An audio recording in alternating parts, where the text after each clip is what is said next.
जय हिंद। मेरे channel SIP पे आपका स्वागत है। आज हम लोग जो चला रहे हैं सीरीज समीक्षा अधिकारी के लिए, तो हिस्ट्री में तीसरी टॉपिक देखेंगे जिसका नाम है वैदिक पीरियड, वैदिक काल। ठीक है, इससे पहले हम लोगों ने दो टॉपिक कवर किया था। पहला टॉपिक है स्टोन एज पाषाण काल, दूसरा था इंडस वैली सिविलाइजेशन, सिंधु घाटी सभ्यता। उसकी मैं 2 वीडियो आप लोगों को दिया था प्लेलिस्ट में। आप लोग जो लोग नए छात्र होंगे तो जाएंगे मेरे चैनल पे, तो समीक्षा अधिकारी स्पेशल बैच प्लेलिस्ट बना होगा, उसमें आप जाइएगा। तो उसमें आपको पूरे 1 टॉपिक से लेके जो अभी आज तक की वीडियो है सब दिखाई देगी। और जो लोग पहले से पढ़ रहे हैं तो आज आप कंप्लीट करिएगा। इसको देखने के बाद आपको इतना मजा आएगा कि देखिएगा, कई किताब जो पढ़ेंगे उस सब किताब का पूरा निचोड़ आपको इसी वीडियो में मिल जाएगा। और सबसे बड़ी बात कि पूरी टॉपिक मैं आज ही एक ही वीडियो में खत्म कर दूंगा। मतलब पूरा वैदिक काल कंप्लीट। वैदिक काल में पूरी वैदिक सभ्यता का परिचय, फिर आपका ऋग वैदिक काल, फिर उत्तर वैदिक काल, और फिर वैदिक कालीन जो महत्वपूर्ण तथ्य हैं वो सभी चीज कंप्लीट हो जाएगा। तो मन से देखिएगा, स्क्रीनशॉट आप लेते रहिएगा और आराम से एकदम पढ़िए और तैयारी एकदम 27 जुलाई के लिए पूरी तरह कंप्लीट कर लीजिए। आइए शुरू किया जाए। देखिए, सबसे पहली बात आती है कि हम परिचय को अगर लें तो हम बात करेंगे वैदिक काल। ठीक है, कि वैदिक काल है क्या। आखिरकार देखा जाए तो वैदिक काल क्या है भाई, तो सबसे बड़ी बात होती है कि इसका जो मूल शब्द है वो है वेद। ठीक है, और वेद का जो अर्थ होता है वो ज्ञान होता है। तो एक क्वेश्चन तो आपका यहीं से बन गया कि क्वेश्चन पूछा है कि वेद का अर्थ क्या होता है, तो आप बताएंगे वेद का अर्थ ज्ञान होता है। वेदों की कुल संख्या कितनी है, इसको कट कर लीजिएगा। वेदों की कुल संख्या कितनी है, 4 है। ठीक है, वेद के अन्य नाम क्या है, कई बार क्वेश्चन में ये आया है और कई बार लोग गलती किए हैं, संहिता और श्रुति। ठीक है, इस चीज को ध्यान रखिएगा। वेदों को ही संहिता कहा जाता है, इंग्लिश में संहिता को ही कोड कहते हैं। ठीक है, CODE कोड। तो वेद के अन्य नाम संहिता और श्रुति, जो सुना जाए श्रुति, उसी को वेद कहते हैं, ये अन्य नाम है। वेद के अगर संकलनकर्ता की बात करें कि इसको संकलन कौन किया था, तो वो थे महर्षि कृष्ण द्वैपायन वेद व्यास। जो वेद व्यास जी हैं वही इसके संकलन करता है।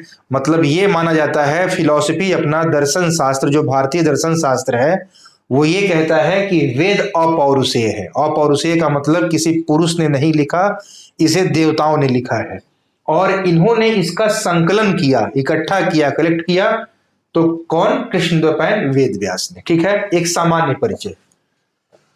अब बात आएगी कि जो वैदिक काल है ये कितने भागों में बटा हुआ है, तो 2 भागों में। एक है ऋग वैदिक काल, जिसका टाइम पीरियड है 1500 से 1000 ईसा पूर्व, किसी का मतलब बिफोर द क्राइस्ट, ईसा पूर्व। और उत्तर वैदिक काल, ये है प्री वैदिक पीरियड, ये है लेटर वैदिक पीरियड, उत्तर वैदिक काल। ये 1000 से 600 ईसा पूर्व, 600 BC। तो 2 रूप में इसका विभाजन किया गया है।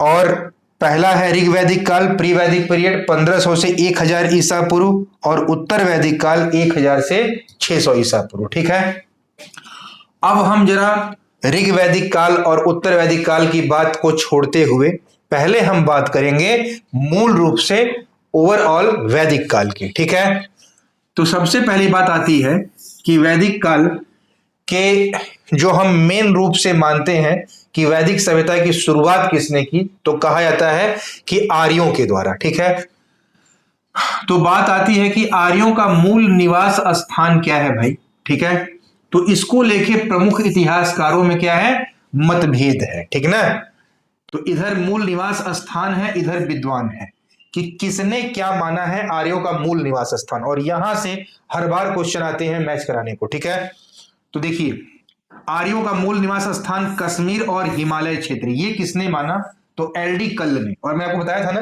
कि पूरा नाम याद ना कर पाए तो हमेशा लास्ट वाला याद कर लेंगे, काम हो जाएगा। जैसे मार्टिमर व्हीलर तो व्हीलर, गार्डन चाइल्ड तो चाइल्ड। ठीक है, ऐसे। तो कश्मीर हिमालय क्षेत्र ये कहे आर्यों का मूल निवास स्थान है, कौन, LD कल्ल ने कहा।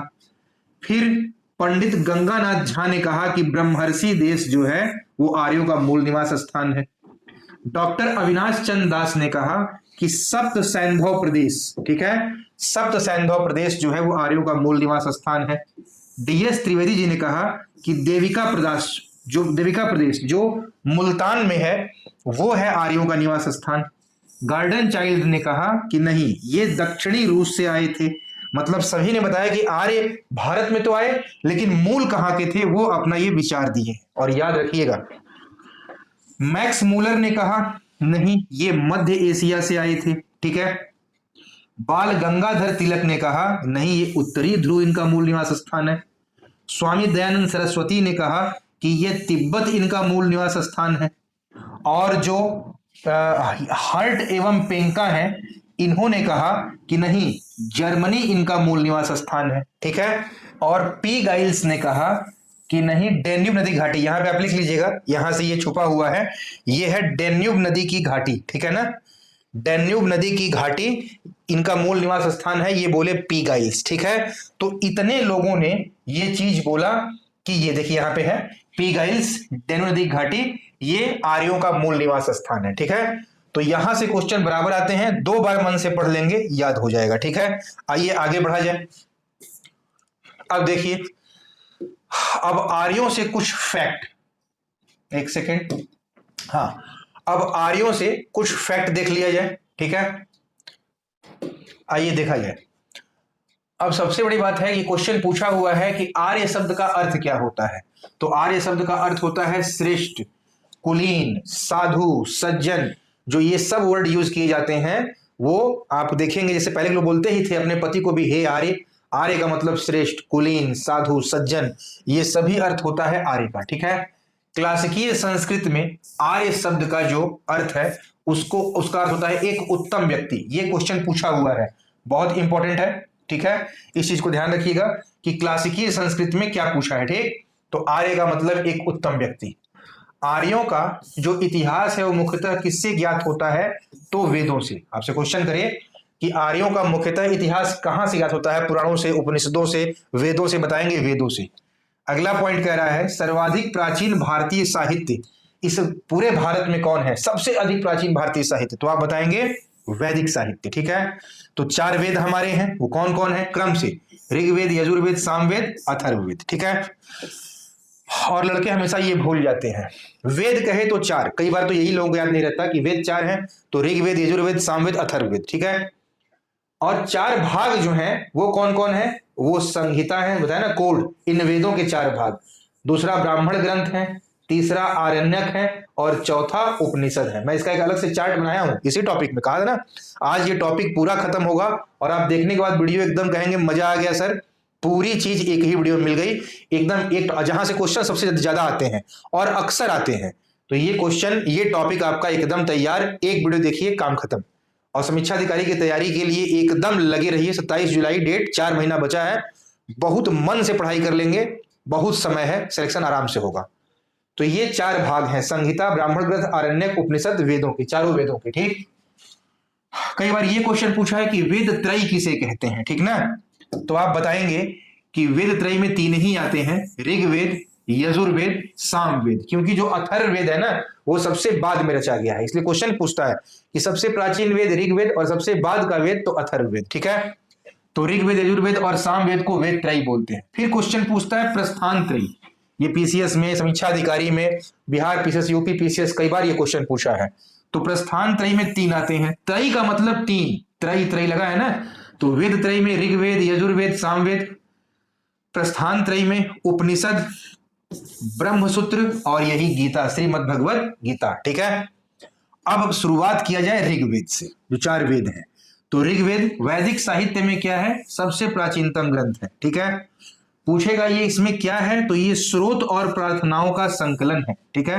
पहले ही बताया था कि कृष्ण द्वैपायन वेद व्यास ने वेदों का संकलन किया है, न कि लिखा है, ध्यान रखिएगा। ठीक है। ऋग्वेद में कुल कितने मंडल हैं, मंडल का मतलब टॉपिक, 10 मंडल, 1028 सूक्त हैं और 10,552 मंत्र या ऋचाएं हैं। ऋचाओं को ही मंत्र कहा जाता है। प्रथम एवं 10वां मंडल इसका सबसे नया है। ठीक है ना। तीसरा मंडल जो है वो गायत्री मंत्र से संबंधित है और उसकी रचना कौन किए थे, विश्वामित्र किए थे। ठीक है। जो ऋग्वेद का तीसरा मंडल है वो गायत्री मंत्र से संबंधित है और ये इसकी रचयिता कौन है, ये विश्वामित्र हैं, ये क्वेश्चन बराबर पूछता है, मोस्ट इंपॉर्टेंट है। और ऋग्वेद का 7वां मंडल जिसमें दशराग युद्ध का वर्णन है, अभी मैं आपको इसके बारे में बकायदे बताऊंगा कि किस किस के बीच हुआ। राजा सुदास और 10 जन थे, 10 जन में 5 जन कौन से थे, 5 जन कौन से थे, सबका नाम बकायदे, ठीक है। लेकिन ये याद रखिएगा कि दशराग युद्ध का वर्णन ऋग्वेद के किस मंडल मिलता है, तो बताएंगे 7वें मंडल में, ठीक ना। तो इस चीज को ध्यान रखिएगा। ये सब ऐसे ऐसे पॉइंट हैं जो मोस्ट इंपॉर्टेंट रहते हैं एग्जाम के किसी भी पॉइंट ऑफ व्यू से। जरा सा कंट्रोल कर लेते हैं, अभी क्लास लेते हैं आपकी। तो 7वां मंडल दशराग युद्ध, ध्यान रखिएगा, ठीक है। आइए आगे बढ़ा जाए। अब देखिए, जो 9वां मंडल है ऋग्वेद का, तो वो किससे संबंधित है, तो ऋग्वेद का 9वां मंडल, इसमें 114 सूक्त हैं और ये सोम देवता को समर्पित है। सोम जो वनस्पतियों के देवता थे, औषधि के देवता थे, वो इनको समर्पित है 9वां मंडल। ऋग्वेद का 10वां मंडल है, उसमें पुरुष सूक्त का वर्णन मिलता है और इसी में 4 वर्णों की उत्पत्ति विराट पुरुष से बताई गई है। और क्या बताया गया है, 4 वर्ण कि एक विराट पुरुष के मुख से ब्राह्मण की उत्पत्ति, भुजाओं से क्षत्रियों की उत्पत्ति, जंघों से जांग, थाई से वैश्य की उत्पत्ति और पैरों से शूद्र की उत्पत्ति हुई है, ठीक है। तो ये ऋग्वेद के फैक्ट थे। अब यजुर्वेद, यजुर्वेद में यज्ञ की विधियों का वर्णन किया गया है। यह एकमात्र ऐसा वेद है जो गद्य और पद्य दोनों में रचा गया है। यजुर्वेद का अंतिम भाग जो है वो ईशोपनिषद है और ये आध्यात्मिक चिंतन से संबंधित है। तो क्वेश्चन बहुत बार पूछा है और लड़के हमेशा गड़बड़ कर देते हैं। जब पूछेगा कि ईशोपनिषद किस वेद से संबंधित है, बताएंगे यजुर्वेद से। यजुर्वेद का अंतिम भाग है और इसमें क्या है इस उपनिषद में, तो इसमें आध्यात्मिक चिंतन की बात की गई है, ठीक है। यजुर्वेद के 2 प्रधान रूप हैं, एक है कृष्ण यजुर्वेद और दूसरा है शुक्ल यजुर्वेद। इसी शुक्ल यजुर्वेद को वाजसनेयी संहिता भी कहते हैं। अगर मान लीजिए शुक्ल यजुर्वेद न लिखे और लिख दिया वाजसनेयी संहिता, तो आप समझ जाइएगा कि यजुर्वेद के शुक्ल यजुर्वेद की बात कर रहा है, ठीक है। तो 2 प्रधान रूप, कृष्ण यजुर्वेद, शुक्ल यजुर्वेद। जो कृष्ण यजुर्वेद है यही आपका गद्य और पद्य में है और शुक्ल यजुर्वेद केवल पद्य में है। तो ये भी ध्यान रखिएगा कि जो कृष्ण यजुर्वेद है वो गद्य और पद्य में है, शुक्ल यजुर्वेद मतलब वाजसनेयी संहिता केवल पद्य में है। पद्य का मतलब पोएट, कवि, जो कविता कहते हैं उसे पद्यांश कहते हैं। गद्यांश जिसमें लेखन कला पूरी तरह से रहती है, डिस्क्राइब एक्सप्लेन किसी भी बातों का भावार्थ, ठीक है। तो ये दोनों में है और ये शुक्ल यजुर्वेद केवल पद्यांश में है, ठीक। आइए आगे बढ़ा जाए। सामवेद, साम का अर्थ ही होता है गान या संगीत, गायन या संगीत, ठीक है। और सामवेद को ही भारतीय संगीत का क्या कहते हैं, जनक, पापा, डैडी। जब क्वेश्चन करे कि भारतीय संगीत का डैडी जनक कौन है, ठीक है ना, तो बताएंगे सामवेद। और यज्ञों के अवसर पर गाए जाने वाले मंत्रों का ये संग्रह था, ठीक है। जो यज्ञ के अवसर पर गाए जाने वाले मंत्रों का संग्रह था वो कौन था, सामवेद, ठीक है। इसी में सबसे पहले 7 स्वरों का प्रयोग हुआ है। तो क्वेश्चन करे कि सर्वप्रथम 7 सुरों का प्रयोग देखने को किस वेद में मिलता है, तो आप बताएंगे कि सामवेद में 7 स्वरों का सबसे पहला प्रयोग मिलता है। इसमें कुल कितने मंत्र हैं, 1875 मंत्र हैं। इसका जो पाठ भेद के आधार पर प्रमुख शाखाएं हैं वो कौन कौन सी है, तो कौथूम है, राणायनीय है, जैमिनीय है। तो ये याद रखिएगा, पाठ भेद के आधार पर प्रमुख ब्रांचेस, इनकी शाखाएं कौथूम, राणायनी और जैमिनी, ठीक है। आइए आगे बढ़ा जाए। अब देखिए, अब बात करेंगे हम अथर्ववेद की, ठीक है। तो अथर्ववेद सबसे पहले इसकी बात होगी, इसका रचना कौन किया, अथर्वा ऋषि ने इसकी रचना की थी। अथर्ववेद को ही हम क्या बोलते हैं, ब्रह्मवेद, या इसी को बोलते हैं श्रेष्ठ वेद। याद रखिएगा, बड़ा इंपॉर्टेंट है, पूछ देगा कि ब्रह्मवेद या श्रेष्ठ वेद किसे कहते हैं, तो आप बताएंगे अथर्ववेद को। फिर बताए ना कि सबसे बाद का वेद पूछेगा तो क्या होगा, अथर्ववेद होगा। इस अथर्ववेद में क्या क्या है, तो तत्कालीन लोक परंपराएं हैं, जैसे भूत प्रेत, पूरी तत्कालीन लोक परंपराएं, उसके बाद भूत प्रेत, जादू टोना, श्राप, वशीकरण, तंत्र मंत्र, विभिन्न औषधियों का उल्लेख, ईटीसी में राजकर्म, प्रेम योग, विवाह, तमाम चीजें, मतलब जितनी भी ऐसी अंधविश्वास हैं, ऐसे अंधविश्वासों का वर्णन पूरा अथर्ववेद में है। ठीक है। इसमें कुल 20 मंडल हैं, 730 सूक्त हैं और 5987 मंत्र हैं, जिसमें से 1200 मंत्र जो हैं वो सीधे सीधे ऋग्वेद से उतार लिए गए हैं। ठीक है, ये ध्यान रखिएगा। इसकी भी 2 शाखाएं हैं, जैसे वहां उसकी 3 शाखा देखे आप सामवेद की, इसकी 2 शाखा, एक है सौनक और दूसरा है पिप्पलाद। मोस्ट इंपॉर्टेंट पूछेगा कि सौनक और पिप्पलाद ये किस वेद की 2 शाखाएं हैं, तो बताएंगे अथर्ववेद की, ध्यान रखिएगा। और इस अथर्ववेद में 2 महाजनपदों का उल्लेख हुआ है, मगध और अंग का, और इसको अथर्ववेद में दूरस्थ प्रदेश बताया गया है। तो ये भी क्वेश्चन कर चुका है, आगे भी करेगा कि किस वेद में 2 महाजनपद मगध और अंग का उल्लेख दूरस्थ प्रदेश के रूप में किया गया है, तो आप बताएंगे अथर्ववेद में। और इसी अथर्ववेद में सभा और समिति जो संस्था थी राजा को सलाह देने के लिए ऋग्वैदिक काल में, उस सभा और समिति को प्रजापति, प्रजापति मतलब ब्रह्मा जी, प्रजापति की 2 पुत्रियां कहा गया है। तो ध्यान रखिएगा कि सभा और समिति को किस वेद में प्रजापति की 2 पुत्रियां कहा गया है, तो ये आपका अथर्ववेद में। ठीक है, फिर बताया ना कि दशराग युद्ध को बढ़िया से देखा जाएगा। दशराग युद्ध आप देखे थे ऋग्वेद के 7वें मंडल में। इसका कारण क्या था? जो राजा सुदास थे भरतवंशी, सुदास द्वारा विश्वामित्र जो ऋषि थे, विश्वामित्र ब्रह्मर्षि विश्वामित्र को हटाकर वशिष्ठ को पुरोहित बनाना। ठीक है, और ये त्रित्सु वंश भरतवंशी राजा थे सुदास, तो यही कारण था दशराग युद्ध के होने का कि इन्होंने विश्वामित्र को हटाकर वशिष्ठ जी को पुरोहित बनाया। ठीक है, तो फिर युद्ध होना अवश्यंभावी हो गया, और परुषणी का ही नाम अब है रावी। तो रावी नदी के तट पर यह दशराग युद्ध लड़ा गया, जिसमें भरतों के राजा सुदास जो त्रित्सु राजवंश के थे, और बनाम मतलब वर्सेस, ठीक है, 10 राजाओं का संघ, और दोनों लोगों के बीच युद्ध हुआ। 10 राजा एक तरफ, सुदास एक तरफ। उस 10 राजा में पंचजन और पंच लघु जनजातियां मिला के 10 हुए। तो पंचजन कौन कौन थे? अनु, द्रुह्यु, पुरु, यदु, तुर्वसु। एकदम अच्छे से इसको याद रख लीजिएगा, पिछली बार ये क्वेश्चन आया था कि इन दे दे 5, इनमें से कौन नहीं है, तो आपको याद रखना पड़ेगा कि पंचजन में कौन नहीं है, तो पांचों याद रखना पड़ेगा। तो अनु, द्रुह्यु, पुरु, यदुवंश, मतलब सब वंश हैं, अनुवंश, द्रुह्युवंश, पुरुवंश, यदुवंश, तुर्वसु वंश, ये 5 जन और फिर 5 लघु जनजातियां। ठीक है, तो इसमें कौन कौन है? तो इसमें अलिन है, पक्त है, भलानस है, शिव है और विषाणिन है। ठीक, ये 5 लघु जनजातियां थी। और फाइनली हुआ क्या, देख लीजिए, इसमें अंतिम रूप से सुदास विजयी हुआ। इस युद्ध का परिणाम जो दशराग युद्ध था, इसमें सुदास और ये 10 जन थे, पंचजन, 5 लघु जनजातियां, बीच में युद्ध हुआ और इसमें सुदास अंतिम रूप से विजयी हुआ। कारण क्या था? कि विश्वामित्र को हटाकर वशिष्ठ को पुरोहित बनाना। ठीक है, आइए आगे देखा जाए। शतपथ ब्राह्मण का जो कुछ उल्लेख है उसके बारे में क्वेश्चन आता है। शतपथ ब्राह्मण ये शुक्ल यजुर्वेद जो अभी देखे थे ना, जिसको बोलते हैं वार्ष्णेय संहिता, जो केवल पद्य में है, तो ये शतपथ ब्राह्मण शुक्ल यजुर्वेद का क्या है? ब्राह्मण ग्रंथ है। यह प्राचीनतम और सबसे बड़ा ग्रंथ है। इसमें पुनर्जन्म का सिद्धांत है। तो जब क्वेश्चन करेगा कि पुनर्जन्म का सिद्धांत का जो वर्णन है बौद्ध धर्म की जातक कथाओं के अलावा किस ब्राह्मण ग्रंथ में देखने को मिलता है, तो आप बताएंगे शतपथ ब्राह्मण में, क्योंकि पुनर्जन्म की जो बातें हैं, जो विश्वास है, ये सभी बौद्ध धर्म की जातक कथाओं से संबंधित है। तो लड़के फट से बस याद रखते हैं जातक कथाएं।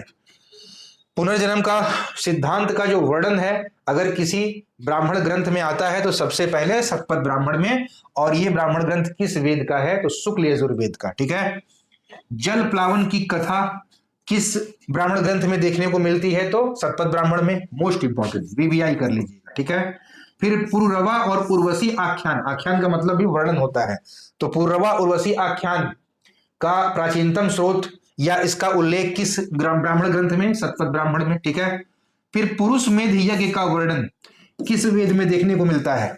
तो ये भी आपका शतपथ ब्राह्मण ग्रंथ में। ठीक है, फिर क्वेश्चन करता है कि पत्नी को पति की अर्धांगिनी किस ग्रंथ में कहा गया है? तो शतपथ ब्राह्मण में ही पत्नी को पति की अर्धांगिनी कहा गया है। और मैंने ये इसलिए लिखा है कि ये संहिता एक्सेप्शन है, अपवाद है। मैत्रेयी संहिता कहती थी कि पत्नी जुआ और शराब की तरह, ये तीसरा दोष है किसका? पुरुष का। ठीक है, इसी बात को खंडन किया शतपथ ब्राह्मण ने, और उसने कहा कि नहीं, ऐसा थोड़े नहीं कि पत्नी जुआ और शराब की तरह तीसरा दोष है पुरुष का। ठीक है, मतलब स्त्री, पत्नी मतलब स्त्री, कि स्त्री क्या है, यहां पे स्त्री कर लीजिएगा। ठीक है, इसने कहा मैत्रेयी संहिता ने कि जो स्त्री है वो जुआ और शराब की तरह तीसरा दोष है पुरुष का, ठीक है, मुख्य तीसरा दोष। लेकिन शतपथ ब्राह्मण ने कहा कि नहीं, जो स्त्री है पत्नी बनती है ये पुरुष की अर्धांगिनी है, ठीक है, इतना महत्व। और फिर इसी शतपथ ब्राह्मण ग्रंथ में कुरु और पांचाल, ठीक है, ये वैदिक सभ्यता के सर्वश्रेष्ठ प्रतिनिधि थे, ठीक। और विदेह माधव और गौतम राहुगण की कथा भी शतपथ ब्राह्मण से ही संबंधित है, मोस्ट इंपॉर्टेंट। स्क्रीनशॉट लीजिए, आगे बढ़ा जाए।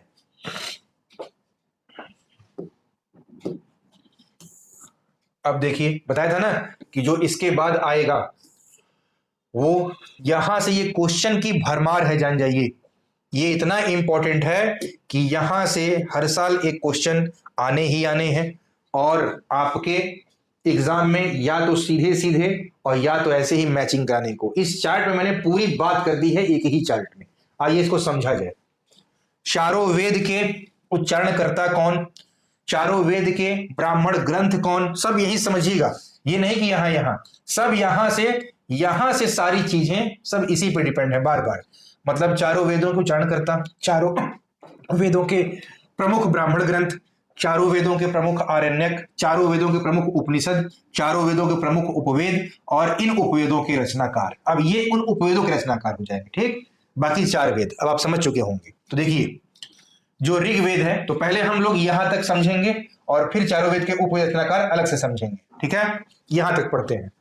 तो ऋग्वेद, इसका उच्चारणकर्ता जो पुरोहित था वो कौन, उसे क्या बोलते थे, होत्रिया होता। तो जब आपसे क्वेश्चन करे कि होत्रिया होता का संबंध किस वेद से है, तो ये ऋग्वेद के पाठ करने वाले ब्राह्मणों को होत्रिया होता या हाता कहा जाता था। अब बात समझ में आई। तो होत्रिया होता।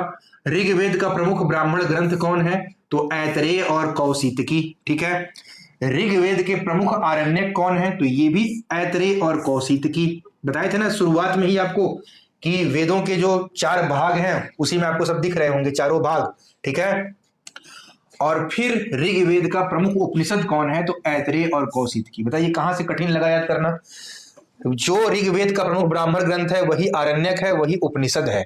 ऐतरेय कौशितकी और ऐतरेय कौशितकी और ऐतरेय कौशितकी, ठीक है। फिर सामवेद का उच्चारणकर्ता उद्गाता या उद्गात्री, ठीक है। सामवेद का प्रमुख ब्राह्मण ग्रंथ कौन है, एक है तांडय, दूसरा है जैमिनी, ठीक है। सामवेद का प्रमुख आरण्यक कौन है, तो एक है छांदोग्य और एक है जैमिनी, ठीक है। यहां तांडय जैमिनी ब्राह्मण ग्रंथ थे, आरण्यक में छांदोग और जैमिनी होगा।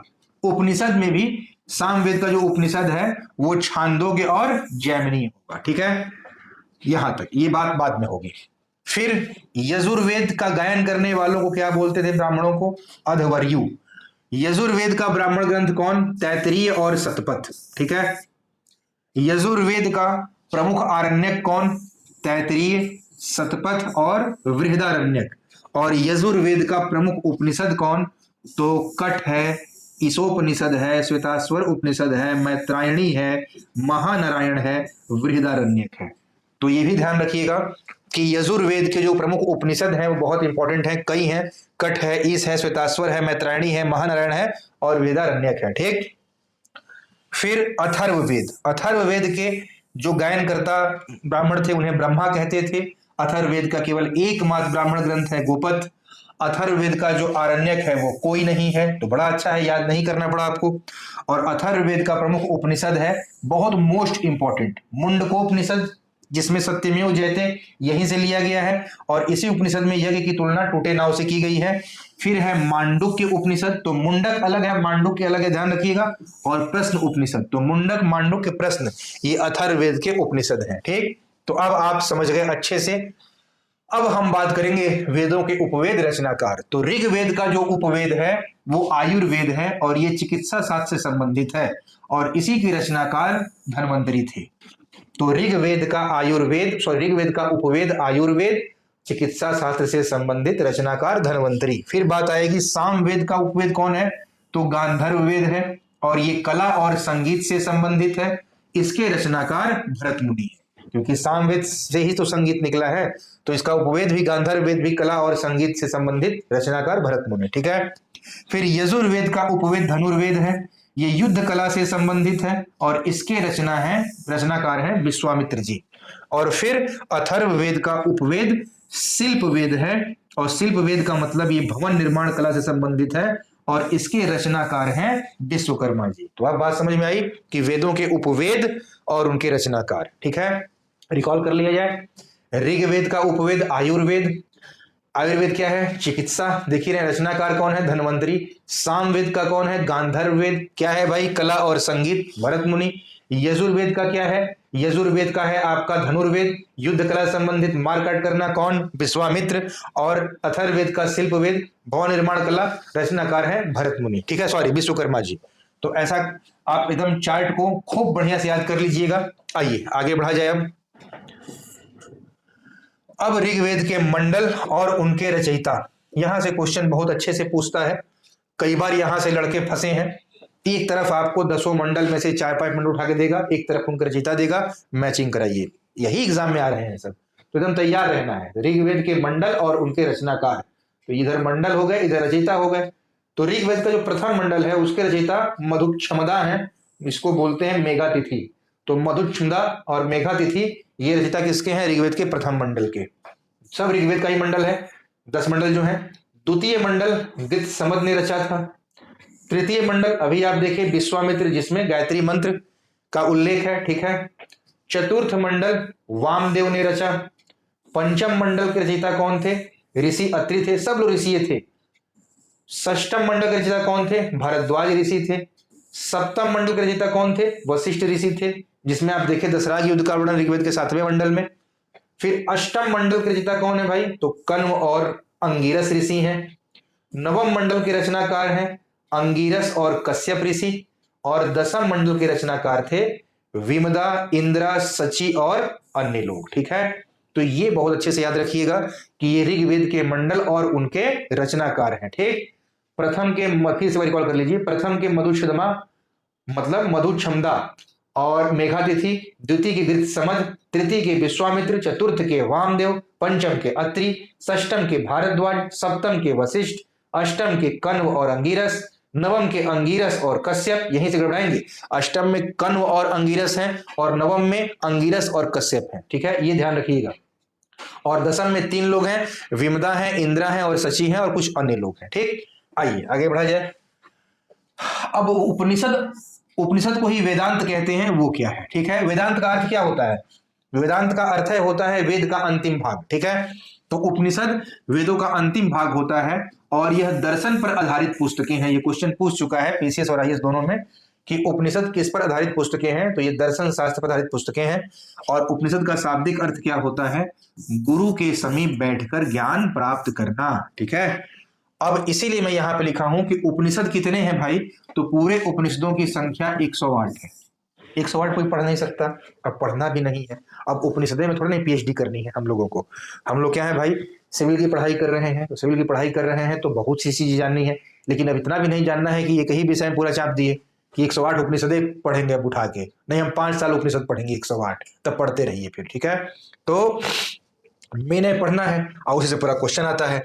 तो उपनिषद समझ गए, इसी उपनिषद को ही वेदांत कहते हैं। दर्शन पर आधारित पुस्तकें हैं सारी उपनिषदें, और इसका अर्थ है गुरु के समय बैठकर ज्ञान प्राप्त करना। ठीक है, तो कुछ प्रमुख उपनिषद और उनका उल्लेख, जैसे श्वेताश्वतर उपनिषद, इसका नाम दोनों है, श्वेताश्वर है या कहीं कहीं देता है श्वेताश्वतर। ठीक है, तो श्वेताश्वर उपनिषद। तो क्वेश्चन करेगा कि मोक्ष का पहली बार उल्लेख किस उपनिषद में हुआ है? बहुत इंपॉर्टेंट है भाई कि मोक्ष का उल्लेख पूछ रहा है, तो मोक्ष का पहली बार उल्लेख हुआ है श्वेताश्वर उपनिषद में। फिर पूछा है क्वेश्चन, सब क्वेश्चन पूछे भी हैं और सब इंपॉर्टेंट है, आते भी हैं।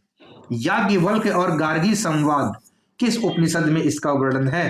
तो बृहदारण्यक उपनिषद में। फिर छांदोग्य उपनिषद जो है ये सबसे अधिक प्राचीन है। क्वेश्चन पूछेगा कि सभी उपनिषदों में सबसे अधिक प्राचीन कौन है? छांदोग्य उपनिषद। और इसी उपनिषद में ब्रह्मचर्य, गृहस्थ और वानप्रस्थ 3 आश्रमों का उल्लेख हुआ है। देखिएगा, बहुत इंपॉर्टेंट लाइन है, कभी भी मत कह दीजिएगा कि 4 आश्रम जवालोपनिषद है। ठीक है, यहीं से लोग गड़बड़ाते हैं। आश्रम 4 ही थे, लेकिन पहले 3 जो थे उनका उल्लेख छांदोग्य उपनिषद कर दिया था। चौथा फिर जब 4 आश्रम बने तो जाबाल उपनिषद में उसका वर्णन आया। ठीक है, तो जब कहें कि 3 आश्रमों का उल्लेख कहां मिलता है तो बताएंगे छांदोग्य उपनिषद में ब्रह्मचर्य, गृहस्थ और वानप्रस्थ संन्यास का उल्लेख नहीं था। और इसी छांदोग्य उपनिषद में देवकी नंदन कृष्ण का सबसे पहली बार उल्लेख हुआ है। ठीक है। जब क्वेश्चन करे कि इनका उल्लेख देवकी नंदन कृष्ण का उल्लेख सबसे पहले किस उपनिषद में देखने को मिलता है, तो बताएंगे छांदोग्य उपनिषद में। फिर जाबालोपनिषद सर्वप्रथम चारों मतलब ब्रह्मचर्य, गृहस्थ, वानप्रस्थ और संन्यास आश्रमों का उल्लेख सबसे पहली बार 4 आश्रम का उल्लेख किस उपनिषद में? जाबालोपनिषद में। इसी को जाबाल उपनिषद बोलते हैं। फिर बताया था ना कि मुंडकोपनिषद से ही लिया गया था सत्यमेव जयते। और फिर यम नचिकेता प्रसंग मोस्ट इंपॉर्टेंट है, इसका वर्णन कठोपनिषद में है।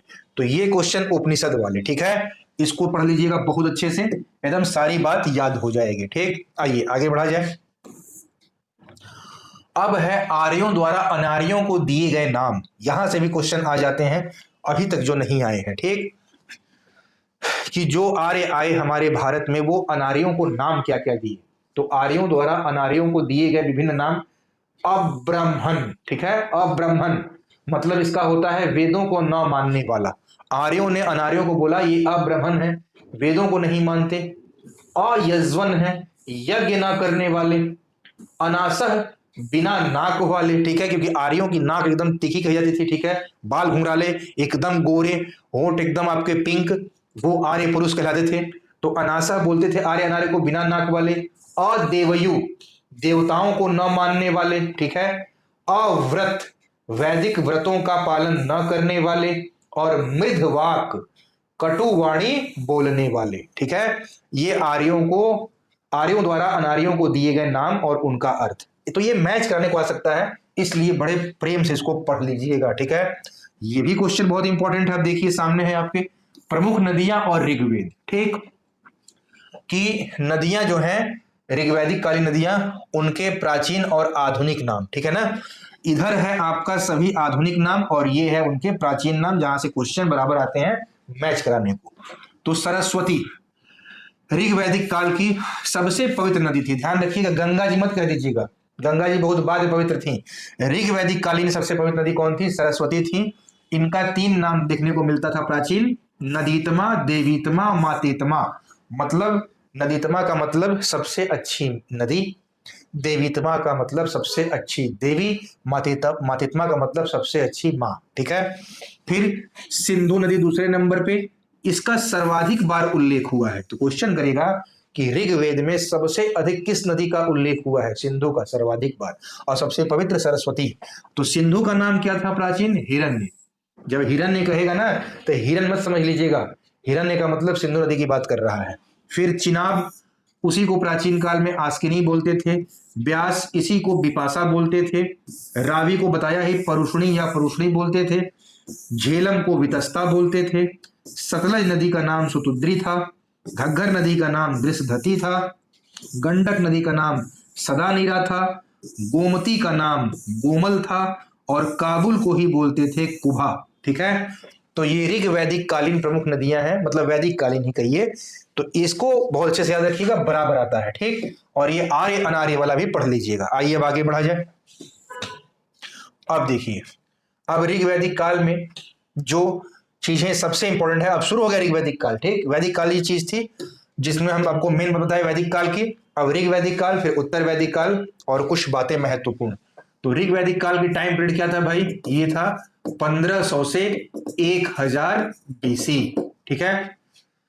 तो ऋग वैदिक काल के लोगों का जो राजनीतिक जीवन था उसको देखा जाए, जो जो एग्जाम से संबंधित है। तो राजा की सहायता के लिए संस्थाएं बनाई गई थी, बताई थे ना, 4 संस्था थी, 3 मुख्य थे। नंबर 1 पे सभा। सभा क्या था? कुलीनों या वृद्धों की संस्था, ठीक। और न्यायालय या संसद के रूप में ये कार्य करते थे, मतलब ये कोर्ट भी यही थे और पार्लियामेंट भी यही थे। ये न्यायालय एवं संसद के रूप में कार्य करते थे। इसमें कुलीन और वृद्ध लोग रहते थे सभा में, और ये प्रधान सभापति के रूप में कार्य करता था, ठीक है। और इसका प्रधान जो था वो सभापति कहलाता था। जैसे आज कैसे लोकसभा अध्यक्ष बोलते हैं हम, ठीक है, स्पीकर, प्रोटेम स्पीकर, वैसे ही सभा का प्रधान सभापति कहलाता था। ये न्यायालय और संसद के रूप में कार्य करते थे। ये कुलीनों और वृद्धों की संस्था थी, और ये सभा, समिति और विदत राजा की सहायता के लिए संस्था थी, ठीक है। नंबर 2 पे समिति था। ये राजा का निर्वाचन करते थे और समिति के प्रधान को ईशान कहते थे। यही सब क्वेश्चन पूछता है। सभा का प्रधान कौन? सभापति। समिति का प्रधान कौन? ईशान, याद रखिएगा। और समिति काम क्या था भाई? राजा का निर्वाचन करना। ठीक। विदत जो था ये आर्यों की सबसे प्राचीनतम संस्था थी। इन दोनों से, सभा और समिति से भी सबसे प्राचीन अगर आपसे पूछेगा तब आप बताएंगे विदत। ठीक है। ऐसे अगर चार जो बताए हैं तो क्या था? सभा, समिति, विदत और गण। तो गण हट गया, उसका कोई मतलब नहीं था। मुख्य यही थे, सभा, समिति और विदत। तो विदत आर्यों की प्राचीनतम संस्था थी। ये क्या करते थे? ये संस्था किस लिए बनाई गई थी? ये उपज और लूट का बंटवारा यही करते थे। ऋग्वेद में सबसे अधिक मतलब सर्वाधिक 122 बार किसी संस्था का उल्लेख हुआ है तो किसका? विदत का, ना सभा का ना समिति का, ध्यान रखिएगा।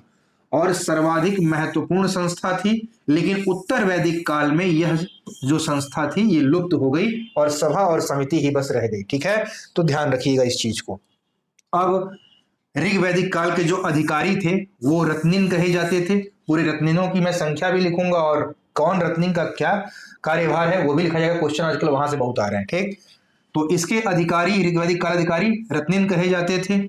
ऋग्वैदिक काल में सेना नियमित नहीं होती थी। ठीक है, मतलब आवश्यकता पड़ी तो गांव घर सब लोग निकल गए, सेना बन गए, लड़ भिड़ लिए, कबीले में कबीलाई जीवन था, और फिर युद्ध खत्म तो चुपचाप आके बैठ गए। ठीक है, मतलब कोई अस्थाई नहीं था।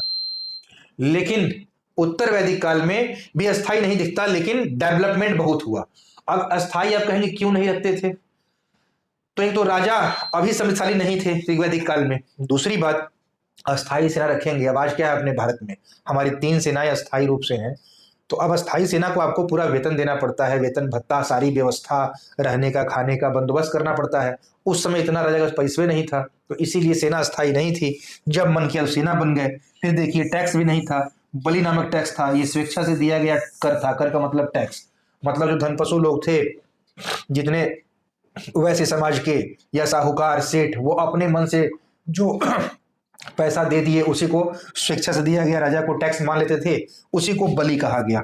और न्याय का उल्लेख ऋग्वैदिक काल में कहीं नहीं मिलता। ठीक है, रत्निन की जो बात किए हैं कि ऋग्वैदिक कालीन अधिकारी रत्निन कहे जाते थे, उस रत्निन को स्पेशल में देखिए कि ये राज्य के उच्च पदाधिकारी होते थे, ये कुलीन वर्ग से ही संबंधित होते थे, ये कान में रत्न धारण करते थे, कान में रत्न पहनना इसीलिए रत्निन नाम था। ठीक है, और शतपथ ब्राह्मण में मुख्यतः 12 रत्निनों का उल्लेख मिला है। तो क्वेश्चन करेगा कि 12 रत्निनों का उल्लेख कहां मिला? शतपथ ब्राह्मण में। और उत्तर वैदिक काल में इन्हीं की संख्या आगे जाके 17 हो गई थी। ठीक है, आइए आगे बढ़ा जाए। चलिए, अब वही बोले ना, प्रमुख रत्निन को देख लिया जाए। जो प्रमुख रत्निन थे उनको देखिए। तो एक तरफ रत्निन और एक तरफ उनके कार्य, उनका दायित्व। तो ये पुरोहित, अब समझ में आया ना कि पुरोहित क्या है? पुरोहित भी अधिकारी होता था। ठीक है, तो पुरोहित रत्निन थे, ये राजा के प्रमुख परामर्शदाता होते थे, एडवाइजर। ठीक है, सेनानी, ये सेना के प्रमुख होते थे, सेनापति। ठीक, ग्रामणी, ग्राम का मुखिया। महिषी रत्निन, राजा की पत्नी। तो महिषी अधिकारी के रूप में थे और ये राजा की पत्नी होती थी, उन्हें महिषी कहते थे, और ये रत्निन में आती थी, ध्यान रखिएगा। सूत, रथ सेना का नायक। ठीक है, संग्रहिता, कोषाध्यक्ष, संग्रहिता ही कोषाध्यक्ष। ठीक है, भाग दूध, जो रत्निन थे, ये टैक्स, कर एकत्रित करने वाला अधिकारी को हम बोलते थे ऋग्वैदिक काल में भाग दूध, रत्निन। अक्षवाप, आय व्यय गणनाध्यक्ष और द्युत क्रीड़ा में राजा का मित्र। दोनों क्वेश्चन करेगा कि द्युत क्रीड़ा में राजा का मित्र कौन होता? रत्निन होता था, अक्षवाप। और आय व्यय का गणनाध्यक्ष कौन था? अक्षवाप। ठीक है, फिर छात्री या छता, इसी को बोलते हैं प्रतिहारी या दौवारी, ये रत्निन था। ठीक है, अब बात करेंगे हम ऋग्वैदिक काल के सामाजिक जीवन की। तो जो वर्ण व्यवस्था थी ये कर्म पे आधारित थी। ठीक है ना, और इसका उल्लेख मिलता है ऋग्वेद के 9वें मंडल में। वहीं पे एक कवि बोलता है कि मैं कवि हूं, मेरे पिताजी वैद्य हैं और मेरी माता चक्की आटा पीसती हैं। तो 3 कर्म देखने को मिल रहा है, घड़ी में वर्ण मिल रहे हैं। ठीक है, तो इसीलिए ऋग्वैदिक काल की वर्ण व्यवस्था जो थी वो कर्म आधारित थी, न कि जन्म आधारित, ध्यान रखिएगा। ठीक है, उत्तर वैदिक काल में यही वर्ण व्यवस्था जन्म आधारित हो गई। तो वर्ण व्यवस्था कर्म आधारित थी, मतलब जो जाति व्यवस्था थी, वर्ण व्यवस्था थी, वो कर्म पे आधारित थी ऋग्वैदिक काल में। इसका उल्लेख 9वें मंडल में मिलता है। वर्ण व्यवस्था की उत्पत्ति का वर्णन और दास प्रथा का प्रचलन उस समय था। बताया ही कि वर्ण व्यवस्था तो कर्म आधारित थी, लेकिन वर्ण व्यवस्था की उत्पत्ति का वर्णन और दास प्रथा का प्रचलन ऋग्वैदिक काल में। क्वेश्चन करेगा दास प्रथा थी? बिल्कुल थी। ठीक है, फिर पूछता है कि ऋग्वैदिक कालीन समाज कैसा था? तो पितृसत्तात्मक था। उत्तर वैदिक काल में भी वही था, पितृसत्तात्मक, और ज्वाइंट फैमिली थी, संयुक्त परिवार था। ठीक है, पितृसत्तात्मक का मतलब पिता की सत्ता, पुरुष प्रधान, माता प्रधान नहीं। ठीक है, फिर स्त्रियों की दशा को लिया जाए तो यहाँ उपनयन संस्कार और शिक्षा का अधिकार दोनों था। उपनयन संस्कार मतलब जनेऊ संस्कार महिला भी करती थी, शिक्षा का अधिकार था। तभी तो आपको विदुषी स्त्रियों का वर्णन मिलता है। विदुषी का मतलब बहुवचन, महिलाओं में महिलाओं का जो विद्वान का बहुवचन स्त्रीलिंग होता है उसे विदुषी कहते हैं। ठीक है, तो ऋग्वैदिक कालीन जो महिलाएं होती थी उसमें कई विदुषी महिलाओं का वर्णन है, जिसमें आपका लोपामुद्रा है, घोषा है, सिक्ता है, आपला है, विश्वास है। लोपामुद्रा ही अगस्त ऋषि की पत्नी थी। ठीक है, तो ऐसी स्त्रियों का वर्णन था जो बहुत विद्वान थी, तो शिक्षा का अधिकार था। अच्छा, पुनर्विवाह भी था और नियोग प्रथा भी थी। तो पुनर्विवाह जानते ही हैं, पुनर्विवाह का मतलब अगर पति की आकस्मिक किसी भी कारण से मृत्यु हो गई, रोग से, व्याधि से, एक्सीडेंट से, तो वह स्त्री दूसरे से विवाह कर सकती थी। और नियोग प्रथा का मतलब कि अपने देवर से विवाह कर सकती थी। देवर मतलब पति का छोटा भाई, वो बना था द्विवर से।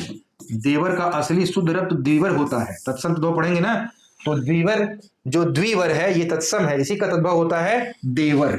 अब समझ में आया? तो एक तरह से देवर जो होता है वो दूसरा वर होता है। ठीक है, तो नियोग प्रथा थी, मतलब स्त्री अपने देवर से शादी कर सकती थी, लेकिन बाल विवाह और दहेज प्रथा नहीं थी, ये ध्यान रखिएगा। ऋग्वैदिक काल में बाल विवाह निषेध था, दहेज प्रथा निषेध थी। ठीक है, मनोरंजन के लिए ये लोग पासा मतलब चौपड़, नृत्य, डांस, संगीत, गाना बजाना सब करते थे। इनका आर्थिक जीवन कैसा था? मुख्य आधार पशुपालन था, न कि खेती। ध्यान रखिएगा, ऋग्वैदिक काल में पशुपालन ही मुख्य था। और गाय को अघन्या मतलब अघन्या का अर्थ है न मारे जाने योग्य पशु की श्रेणी में रखा गया था, और इसका सर्वाधिक महत्व था। ऋग्वैदिक काल में 176 बार उल्लेख है। तो आप इसे समझ जाइए कि गाय को अघन्या मतलब न मारे जाने योग्य पशु की श्रेणी में, अगर कोई मार दे तो उसे मृत्युदंड या देश निकाला की सजा, यहां तक का प्रावधान था। और महत्व इतना कि 176 बार इसका उल्लेख देखने को मिलता है ऋग्वेद में। ठीक है, घोड़े का प्रयोग अगर देखा जाए तो रथ के रूप में ही होता था, और कृषि का महत्व बहुत ही कम था। केवल 24 मंत्र कृषि के लिए दिखाई देते हैं ऋग्वेद में, 24। उद्योग जो थे वो सीमित थे, बढ़ईगिरी और रथकार। व्यापार जो था वो वस्तु विनिमय के द्वारा होता था, एक वस्तु दिए दूसरी वस्तु ले लिए, ये व्यापार था। केवल आंतरिक व्यापार था, विदेशी व्यापार का कोई सोर्स नहीं मिला, और अभी तक मुद्रा की खोज नहीं हुई थी। ठीक है, तो आइए आगे बढ़ा जाए।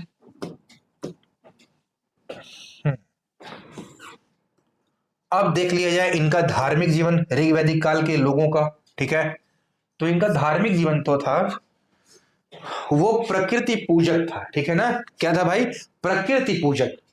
ये लोग प्रकृति की पूजा करते थे और बहुदेववादी थे। मतलब एक तो प्रकृति की पूजा करना, और दूसरा बहुदेववादी का मतलब बहुत से देवताओं की पूजा करना, एक देवी देवता नहीं। जैसे आज भी हम अपने घर में क्या देखते हैं, आप सभी लोग अपने घर में देखिए, केवल भगवान का जो आप मंदिर में आते हैं अपने घर में सभी जाने, तो केवल एक ही भगवान के फोटो लगा हुआ है या मूर्ति। आप देखते होंगे श्री रामचंद्र जी का पूरा परिवार, राम जी, सीता जी, लक्ष्मण जी, भरत शत्रुघ्न जी, पूरा फोटो, फैमिली फोटो।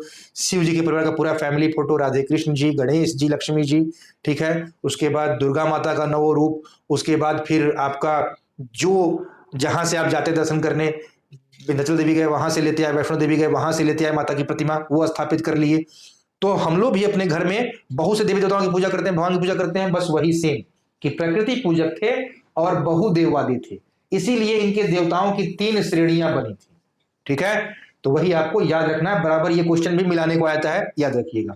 तो देवताओं की 3 श्रेणियां थी, एक अंतरिक्ष के देवता थे, एक पृथ्वी के थे, और एक आकाश के देवता थे। ठीक, जो अंतरिक्ष के थे वो पर्जन्य थे, इंद्र थे, रुद्र थे, मरुत थे, आपह थे, वायु और वात, वायु को ही वात। ठीक है, फिर पृथ्वी की बात करें तो पृथ्वी के देवता सोम थे, पृथ्वी थे, बृहस्पति थे, अग्नि थे। ठीक है, फिर आकाश की बात करें तो मित्र, वरुण, पूषण, अश्विन, सूर्य, विष्णु, उषा, और यहाँ सविता लिखे हैं सविता। अब देखिए सूर्य का ही पर्यायवाची उषा भी है, सविता भी है, आपको हम सब बताएंगे अलग अलग अर्थ क्यों ये कहते हैं। ठीक, तो ये सभी आकाश के देवता थे। मित्र है, वरुण है, पूषण है, अश्विन है, सूर्य है, विष्णु है, उषा है और सविता है। ठीक, ये पृथ्वी की, ये अंतरिक्ष के देवताओं की तीन श्रेणी, प्रकृति पूजक, बहुदेववादी, धार्मिक जीवन। ठीक है, अब हम बात करेंगे कौन जाने किस चीज के देवता मेन मेन जो थे। ठीक है ना, तो देखिए जो इंद्र थे ये सबसे प्रमुख देवता थे, क्योंकि ऋग्वेद में इनके लिए 250 श्लोक हैं। इन्हीं इंद्र को पुरंदर, पुरभिद, विश्व के स्वामी, आर्यों के युद्ध नेता, वर्षा के देवता, ठीक है ना, किलों को, दुर्ग को तोड़ने वाला पुरंदर उसी को बोलते हैं, बादलों को तोड़ने वाला, ये सारी चीज इंद्र की नाम थे। और ऋग्वेद में सबसे पावरफुल प्रमुख देवता 250 श्लोक के साथ इंद्र थे। ठीक, नंबर दूसरे पे अग्नि, ये मध्यस्थ थे, मीडिएटर की भूमिका निभाते थे। देवता और मनुष्य के बीच मध्यस्थ की भूमिका निभाने वाले देवता कौन है? अग्नि। आज भी आप पूजा पाठ करते हैं तो बिना अग्नि करते हैं?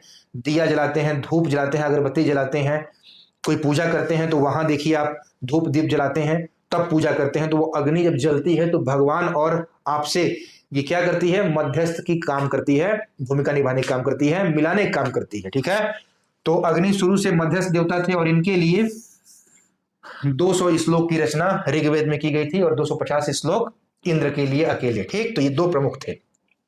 जो वरुण थे ये समुद्र के देवता थे, जल देवता थे।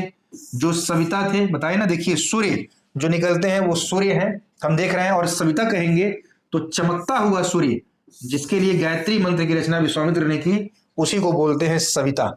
ये इसका अर्थ है चमकता सूर्य। ठीक है, जिसके लिए गायत्री मंत्र ऋग्वेद के तीसरे मंडल में विश्वामित्र ने रचा था। मित्र ये उगता हुआ सूर्य होता है। अश्विन चिकित्सक देवता के रूप में थे। पूषण पशुओं और औषधियों के देवता थे, जो उत्तर वैदिक काल में जाके शूद्रों के देवता बन गए। ठीक है, और सोम जो थे ये वनस्पति के देवता थे। तो ये मेन थे जिनका मैंने आपको अर्थ बताया। ठीक, और ये तीन श्रेणियां आप ध्यान रखिएगा। ठीक है ना, तो सारी चीज आपको ध्यान रखना है। आइए आगे बढ़ा जाए। अब बात करेंगे हम उत्तर वैदिक काल की। ठीक है, तो देखिए उत्तर वैदिक काल 1000 से 600 ईसा पूर्व। ठीक है, और वर्ण व्यवस्था अब यहां पे क्या हो गई? जन्म आधारित। अभी देखे थे ना कि वर्ण व्यवस्था क्या थी? अभी आपकी कर्म आधारित थी ऋग्वैदिक काल में, लेकिन उत्तर वैदिक काल आया तो वर्ण व्यवस्था जन्म आधारित हो गई। मतलब ब्राह्मण का बेटा ब्राह्मण, क्षत्रिय का बेटा क्षत्रिय, वैश्य का बेटा वैश्य, शूद्र का बेटा शूद्र। फिर उत्तर वैदिक काल में गोत्र प्रथा देखने को मिलता है। गोत्र का अर्थ होता है गोधन एकत्र होना। तो सर्वप्रथम गोत्र का उल्लेख ऋग्वेद में मिलता है। क्वेश्चन करें आपसे कि सबसे पहले गोत्र का उल्लेख, गोत्र शब्द का उल्लेख किस वेद में? तो ऋग्वेद में। अर्थ गोधन एकत्र होना, लेकिन मूल अर्थ जब पूछेगा तो समूचे कुल के गोधन को पाले जाने का स्थान, उसे ही बोलते हैं गोत्र। और नवीन अर्थ क्या है गोत्र का? कि एक ही मूल पुरुष से उत्पन्न लोगों का समुदाय, एक ही मूल पुरुष से उत्पन्न लोगों का समुदाय, उसे ही गोत्र बोलते हैं। तभी तो शादी के समय गोत्र पूछा जाता है कि आप किस गोत्र से, हम किस गोत्र से। ठीक है, तो ये गोत्र का नवीन अर्थ, ये मूल अर्थ, और इसका उल्लेख ऋग्वेद में पहली बार। और उत्तर वैदिक काल में इसको प्रथा के रूप में सबसे पहली बार स्थापित किया गया। तो क्वेश्चन पूछेगा कि गोत्र प्रथा की स्थापना किस काल में हुई थी? तो उत्तर वैदिक काल में इसको प्रथा के रूप में स्थापित कर दिया गया। ठीक है, अब आश्रम व्यवस्था की शुरुआत कहां से पूछेगा तो आप बताएंगे उत्तर वैदिक काल के सामाजिक जीवन में हम देखते हैं कि उत्तर वैदिक काल में ही आश्रम व्यवस्था की शुरुआत हुई। ठीक, और जो आप देखे थे 4 आश्रम, कहां देखे? अभी आपने देखा था छांदोग्य उपनिषद में 3 आश्रम और जवालोपनिषद में 4 आश्रम का उल्लेख। ठीक है, ध्यान रखिएगा ऐसे ही। तो आश्रम व्यवस्था की शुरुआत उत्तर वैदिक काल में हुई। पहला आश्रम ब्रह्मचर्य आश्रम, ये 0 से 25 साल तक होता था, 0 वर्ष से 25 वर्ष। दूसरा था गृहस्थ आश्रम, ठीक है, ये 25 वर्ष से 50 वर्ष। तीसरा था वानप्रस्थ आश्रम, 50 से 75, और चौथा संन्यास, 75 से 100, लास्ट आश्रम। ठीक है, अब ब्रह्मचर्य में 0 से 25 साल तक जो छात्र हैं वो सिर्फ और सिर्फ शिक्षा ग्रहण करेंगे, बाकी उनका कोई काम नहीं है इधर उधर सोचना, केवल शिक्षा ग्रहण करेंगे। 25 साल के बाद अब उस शिक्षा को गृहस्थ के रूप में, उसी शिक्षा से कमाना, उसी शिक्षा का उपयोग करेंगे और जीवन निर्वाह करेंगे। गृहस्थ आश्रम प्रवेश करके, शादी करके, वंश को आगे बढ़ा के और अपनी जिम्मेदारी संभालेंगे। फिर होता है लड़के यहाँ फंस जाते हैं वानप्रस्थ संन्यास में। क्योंकि सब वानप्रस्थ क्या है 50 से 75 और संन्यास 75 से 100। अब कहते हैं दोनों संन्यास है क्या है। अब इसमें क्या करेंगे आज अंतर समझिए। वानप्रस्थ आश्रम, अब ये जो 25 से 50 गृहस्थ में रहे, 50 के बाद ये अपने परिवार को अब छोड़ के वानप्रस्थ में रहेंगे। परिवार को छोड़ के मतलब परिवार को देखते हुए बहुत देख लिए, 25 साल सब जीवन कर लिए, बच्चे बड़े हो गए। अब इनका कर्तव्य है कि 50 से 75 जो फिर से ये ब्रह्मचर्य में लड़के आएंगे 25 साल तक पढ़ने के लिए, तो हम यहाँ 50 से 75 कितना हुआ 25 साल। अब 25 साल यही उनको फिर ब्रह्मचर्य की शिक्षा देंगे और फिर जब शिक्षा दे लेंगे 75 साल, तब ये घर द्वार छोड़ के जंगल में चले जाएंगे संन्यास आश्रम, और 75 से 100 अब प्रकृति पे डिपेंड होते हुए प्राण त्याग देंगे। ये आश्रम व्यवस्था बनाई गई थी। और पूछेगा कि इन सभी आश्रमों में सबसे सर्वश्रेष्ठ कौन है, तो गृहस्थ आश्रम को सबसे श्रेष्ठ बताया गया है, क्योंकि यही वो आश्रम है जिसमें एक पुरुष वंश पैदा करके, पुत्र पैदा करके अपने पिता के ऋण से उऋण हो जाता है कि हमने आपका वंश बढ़ा दिया। ठीक है, इसलिए गृहस्थ आश्रम को सबसे श्रेष्ठ बताया गया है। इसी उत्तर वैदिक काल में जो विवाह प्रथा थी, यहां दो तरह को देखने को मिलने शुरू हुई, अनुलोम और प्रतिलोम। अनुलोम विवाह का मतलब कि ब्राह्मण का बेटा ब्राह्मण से, क्षत्रिय से, वैश्य से, शूद्र से, क्षत्रिय का बेटा क्षत्रिय से, वैश्य से, शूद्र से, वैश्य का बेटा वैश्य से और शूद्र से, और शूद्र शूद्र से, ये अनुलोम विवाह। प्रतिलोम क्या हुआ, शूद्र का बेटा ब्राह्मण की कन्या से विवाह कर ले, क्षत्रिय कन्या से विवाह कर ले, वैश्य ब्राह्मण से विवाह कर ले, तो यहां दोनों विवाह देखने को मिला। तो आपसे क्वेश्चन करेगा कि अनुलोम और प्रतिलोम विवाह का उदय किस काल में हुआ, तो उत्तर वैदिक काल में। ठीक है, उत्तर वैदिक काल में प्रमुख व्यवसाय क्या था भाई, वहां पे आप देखे थे ऋग वैदिक काल में पशुपालन, लेकिन उत्तर वैदिक काल में कृषि का महत्व बढ़ गया है। प्रमुख व्यवसाय कृषि एग्रीकल्चर ही हो गया। क्यों, लोहे की खोज से।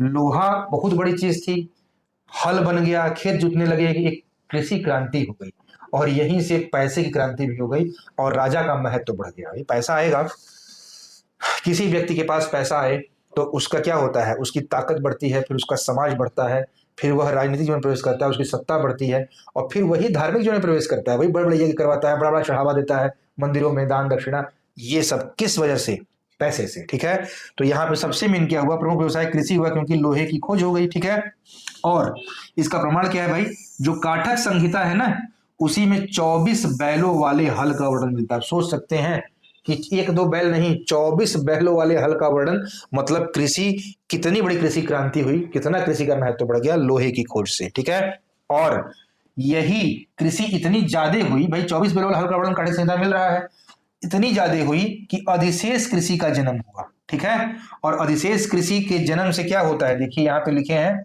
अधिशेष कृषि के जन्म से उद्योग और व्यापार का विकास हुआ, और इसी से नगरीकरण प्रारंभ हुआ। तो उत्तर वैदिक काल में नगरीकरण देखने को मिलता है। अधिशेष कृषि का मतलब, कृषि दो प्रकार की होती है, एक होता है जीवन निर्वहन कृषि, एक होता है अधिशेष कृषि। जीवन निर्वहन कृषि कि हम, कोई भी किसान उतना ही बोया, बेचारा उतना ही है, उसके पास खेतों कम है, बीज खरीदने का भी उतना ही है सामर्थ्य, तो जितना बोएगा अपने भर, कि साल भर हम खा लेंगे। ठीक है, तो अपने भर खाने के लिए जो बोया जाता है फसल, उसे बोलते हैं जीवन निर्वहन कृषि। और अधिशेष कृषि का मतलब वो होता है कि इतनी अधिक हमारी खेती हो रही है कि हम तो एक साल भर के लिए अपना अनाज रख लिए खाने के लिए, उसके बाद भी इतने टन अनाज हुआ कि हम बाजार में कई सौ परिवार को बेच सकते हैं, उसे बोलते हैं अधिशेष कृषि। तो बेचेंगे तो पैसा आएगा, तो क्या होगा, एक से एक इंडस्ट्री लगेगी, ट्रेड बढ़ेगा, तो उद्योग व्यापार का विकास होगा, तो नगरीकरण होगा, अर्बनाइजेशन। ठीक है, और यहां पर दूसरा प्रमुख व्यवसाय क्या हो गया, यहां दूसरा प्रमुख व्यवसाय पशुपालन हो गया। ठीक है, आइए अब आगे बढ़ा जाए। फिर क्वेश्चन करेगा कि यहां पर विदेशी व्यापार का प्रमाण मिला, तो बिल्कुल आपको बताया ना कि ऋग वैदिक काल में केवल आंतरिक व्यापार था, लेकिन उत्तर वैदिक काल में विदेशी व्यापार का प्रमाण मिलना शुरू हो गया, लेकिन फिर भी अभी भी सिक्के का प्रचलन नहीं था। ठीक है, ये ध्यान रखिएगा। यज्ञ और कर्म कांडों का महत्व बढ़ गया। ठीक, यज्ञ और कर्मकांड का महत्व बढ़ गया, क्योंकि बताया आपको धन आ गया ना, तो यज्ञ कर्म कांडों का महत्व बढ़ा, और इसी समय ब्राह्मण और क्षत्रियों का संघर्ष का दौर चालू हो गया। तभी तो आप देखेंगे कि इसी के बाद फिर ब्राह्मण धर्म और गैर ब्राह्मण धर्म शुरू हुए, जिसमें ब्राह्मण धर्म में शैव और वैष्णव धर्म, और आपका गैर ब्राह्मण धर्म में बौद्ध धर्म और जैन धर्म। ठीक है, तो यहीं से ब्राह्मण क्षत्रिय संघर्ष का दौर शुरू हुआ, और उत्तर वैदिक काल के प्रमुख देवता, उत्तर वैदिक काल के उत्तर वैदिक काल के प्रमुख देवता प्रजापति ब्रह्मा जी हो गए, इन्हें सृजन का देवता कहते थे। और किसके स्थान पे? इंद्र के स्थान पे। ऋग वैदिक काल में इंद्र प्रमुख देवता थे और उत्तर वैदिक काल में प्रजापति हो गए। ध्यान रखिए, क्वेश्चन पूछा हुआ है पीसीएस में, ठीक है। और प्रजापति का अर्थ सृजन के देवता, ठीक है, जो सृजन करते हैं, उत्पत्ति करते हैं। उत्तर वैदिक काल में ही यज्ञ के 3 प्रकार देखने को मिलते हैं। एक है राजसूय यज्ञ, इसका अर्थ प्रतिष्ठा हेतु, राजा के राज्याभिषेक के लिए उसमें दैवीय शक्ति को आरोपित करते थे, जिस यज्ञ के माध्यम से उसे बोला गया राजसूय यज्ञ, प्रतिष्ठा के लिए, ठीक। दूसरा था वाजपेय यज्ञ, ये शक्ति प्रदर्शन हेतु, कौन राजा कितना बलशाली है, इसमें घोड़ा नहीं पूरा रथ छोड़ देते थे और रथ दौड़ के आ रहा है और उसके बाद अपनी शक्ति को दिखा रहे हैं कि हम बहुत बलशाली हैं, ठीक। और तीसरा था जो सभी जानते हैं, अश्वमेध यज्ञ, ये राज्य विस्तार के लिए घोड़ा छोड़ दिया गया, एक हर राज्य घूमेगा और जो पकड़ेगा उससे, जिसने यज्ञ किया है वो राजा लड़ेगा, जीत लिया तो पूरा राज्य उनको अपना राज्य उस राजा को देना पड़ेगा। और फिर यज्ञ में कर्म कांड और बलि की प्रधानता हो गई, ठीक है। फिर यही उत्तर वैदिक काल में गृह सूत्रों में 16 प्रकार के संस्कारों का उल्लेख दिखने को मिलने लगा, ठीक है। इसकी मैंने वीडियो बनाई है स्पेशल, गृह सूत्र 16 संस्कार, उसको देख लीजिएगा, बहुत अच्छे से पूरा डिस्क्राइब किया गया है। मेरे चैनल पे जब जाएंगे तो एंशिएंट हिस्ट्री का प्लेलिस्ट आपको मिलेगा, वहीं आपको गृह सूत्र मिलेगा, पूरा 16 संस्कार पढ़ लीजिएगा, उसका अर्थ 16 संस्कार का और सामने उसका अर्थ। हर बार वहां से क्वेश्चन 2-3 साल पे आ जाते हैं मैच कराने को, ठीक है। तो इसी गृह सूत्रों में 16 प्रकार के संस्कारों का उल्लेख मिला। स्मृति ग्रंथों में उत्तर वैदिक काल में ही 8 प्रकार के विवाहों का उल्लेख मिला। 8 प्रकार के विवाह कौन से थे भाई? ब्रह्म विवाह, दैव विवाह, आर्ष विवाह, प्रजापत्य विवाह, गांधर्व विवाह, आसुर विवाह, राक्षस विवाह, पैशाच विवाह। तो ये 8 प्रकार के विवाहों का वर्णन स्मृति ग्रंथों में मिलता है। उसी समय त्रिवर्ग, ध्यान रखिएगा, 4 पुरुषार्थ अलग है, त्रिवर्ग अलग है। त्रिवर्ग उत्तर वैदिक काल वैदिक काल देखने को मिलता है, धर्म, अर्थ और काम, मोक्ष नहीं, धर्म अर्थ काम। अगर आपको आया पूछेगा ये क्या है, बताएंगे त्रिवर्ग। और जब पूछे तब बताएंगे 4 पुरुषार्थ किसको? धर्म, अर्थ, काम, मोक्ष, ये आपके 4 पुरुषार्थ हैं, ठीक है। अब आइए कुछ इंपॉर्टेंट फैक्ट देखा जाए। ऐतरेय ब्राह्मण के अनुसार शासकों के नाम, और ये भी ध्यान रखना है कि ये सभी जो शासक पूछ देगा, विराट, सम्राट, एकराट, स्वराट, ये सब किस ब्राह्मण ग्रंथ में है? कौशितकी की, ऐतरेय की, शतपथ। तो एक तो क्वेश्चन यही बन गया कि ऐतरेय ब्राह्मण में, और किस किस दिशा के थे, इस वजह से नाम पड़ा था, ही नहीं कि सम्राट, स्वराट, राजा सब एक है, रीजन था कौन किस दिशा का है, ठीक है। तो ऐतरेय ब्राह्मण के अनुसार शासक, जैसे विराट, उत्तर दिशा के राजा को, शासकों को क्या बोलते थे? विराट कहते थे, ठीक है, उत्तर दिशा। पूरब दिशा के शासक को सम्राट कहते थे, जो मध्य देश का शासक था उसे राजा कहते थे, दक्षिण दिशा के शासक को भोज कहते थे, पश्चिम दिशा के शासक को स्वराट कहते थे, और जो संपूर्ण मध्य और चारों दिशाओं का विजेता था उसे एकराट कहते थे, ठीक है। तो आइए स्क्रीनशॉट लीजिए, आगे बढ़ा जाए। अब कुछ फैक्ट और देखा जाए ऐतरेय ब्राह्मण के अनुसार, जैसे अभी देखे वैसे ही इसको भी देखा जाए, जहां से क्वेश्चन बनते हैं पूरे वैदिक काल के, कि ऐतरेय ब्राह्मण के अनुसार ही चारों वर्णों के कर्तव्यों का पालन, ठीक है, कि आप 4 जो वर्ण हैं उनकी जो ड्यूटी है वो ड्यूटी क्या है, ये ऐतरेय ब्राह्मण में ही लिखा हुआ है, ठीक है। जैसे पहला वर्ण ब्राह्मण, इनकी ड्यूटी थी, कर्तव्य था वेदों का अध्ययन करना और अध्यापन करना, ठीक है। क्षत्रियों का था कर्तव्य कि ये राजा थे और ये भूमि के स्वामी थे, रक्षा करिए। वैश्य का था दूसरों को आप कर दीजिए, टैक्स दीजिए, और इसी को बोला गया अन्यस्य बलिकृत। तो क्वेश्चन कर देगा कि अन्यस्य बलिकृत मतलब दूसरों को कर देना, वो वैश्य। ऐतरेय ब्राह्मण में इनकी कर्तव्यों का पालन। और शूद्र तीनों वर्णों का सेवक, अन्यस्य प्रेष्यः, इसका अर्थ होता है तीनों वर्णों का सेवक शूद्र। ये ऐतरेय ब्राह्मण के अनुसार चारों वर्णों की ड्यूटी है, इनके कर्तव्यों का पालन दिया है, ठीक है, जरूर देख लीजिएगा। फिर कुछ महत्वपूर्ण वैदिक शब्द और उनके अर्थ, जहां से क्वेश्चन पिछली बार आए थे, बड़ा इंपॉर्टेंट है, मिलाने को दे देता है। जैसे बोलते हैं जायदस्तम, इसका अर्थ है पत्नी ही गृह है।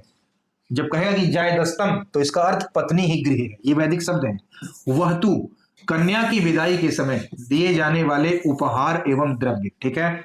फिर क्षेत्रज, नियोग प्रथा से उत्पन्न संतान। बताना नियोग प्रथा क्या है? देवर से शादी करना और उससे जो उत्पन्न संतान हुई उसे क्षेत्रज बोलते थे। अमाजू, जीवन भर अविवाहित मतलब कुंवारी रहने वाली कन्याएं जो थी उन्हें अमाजू कहते थे। ठीक है, अब वैसे ही शब्द अर्थ है वैदिक शब्द के। कुसीद, कुसीद का मतलब ऋण। कृष्ण अयस, इसका मतलब लोहा। कुसदिन, इसका मतलब ऋणदाता। वेकनाट को ही सूदखोर बोलते थे। तक्षा का अर्थ आज जिसे आप बढ़ई बोलते हैं। स्पर्श या स्पर्श, इसी को गुप्तचर बोलते थे, जासूस। ग्रामणी, ग्राम का मुखिया। और अस्म चक्र, रहट की चरखी। ठीक है, तो ये भी याद रखिएगा, बड़ा इंपॉर्टेंट है। तो ये था आज का पूरा टॉपिक, जिसमें मैंने आपको कुछ भी नहीं छोड़ा। समीक्षा अधिकारी के बेसिस पे एक भी क्वेश्चन इस टॉपिक से बाहर नहीं आएगा। मन लगा के पूरे वैदिक काल को आप देखिएगा, एक वीडियो में कंप्लीट हो गया। मजे से पढ़िएगा एकदम। अभी तक जो लोग पिछली वीडियो नहीं देखे जरूर देखिएगा, आप देखते चलिए। मैं 27 जुलाई के पहले तक मतलब 20 जुलाई तक पूरी history, geography, polity, science, environment complete करा दूंगा, प्लस हिंदी। और उसी में समय मिलेगा तो करंट अफेयर भी देख लिया जाएगा। ठीक है, कंप्लीट तैयारी होगी, मन लगा के पढ़िए, एकदम फ्री ऑफ कास्ट, खूब ठाट से। 4 महीने समय है आपके पास, मैं कंप्लीट कराऊंगा, इससे बाहर आएगा भी नहीं। पूरा जीएस कंप्लीट, एक भी फैक्ट नहीं छूटेगा, आप खुद पढ़ेंगे तो समझेंगे। बस मन लगा के पढ़िए, एग्जाम कैसे भी आपको निकालना है। ठीक है, वीडियो को लाइक करिएगा, जितने प्लेटफॉर्म होंगे व्हाट्सएप, फेसबुक, टेलीग्राम, सब जगह आप वीडियो को शेयर कर दीजिएगा और कमेंट जरूर करिएगा कि वीडियो कैसी लगी। हम फिर मिलते हैं, थैंक यू सो मच।